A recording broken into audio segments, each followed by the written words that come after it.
सांगलीतील शामरावनगर मार्गावरील म्हसोबा मंदिर समोर काही दिवसांपूर्वी ड्रेनेजची पाईप बसवली होती। त्यानंतर ड्रेनेज विभागाने भली मोठी गटार अशी अर्धवट उघड्यावर सोडून नागरिकांसाठी धोका निर्माण केलाय।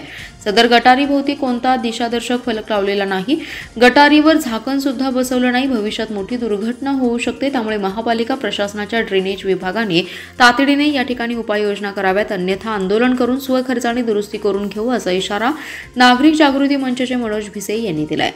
शामरावनगर रोडवर काही दिवसांपूर्वी ड्रेनेज पाईपलाईनचं काम करण्यात आलं होतं। त्यानंतर या ठिकाणी अर्धवट भली मोठी गटार अर्ध्यावर उघड्यावर सोडून दिली आहे।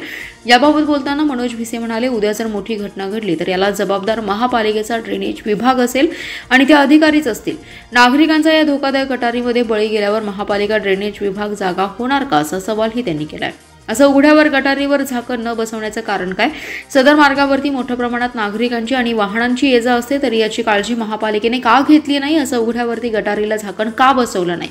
सदर गटारीवरती लवकरात लवकर झाकण बसवावे, अन्यथा लोकहित मंच सांगलीच्या वतीने ते स्वखर्चाने बसवण्यात येईल, असा इशारा लोकहित मंचचे अध्यक्ष मनोज भिसे यांनी दिलाय।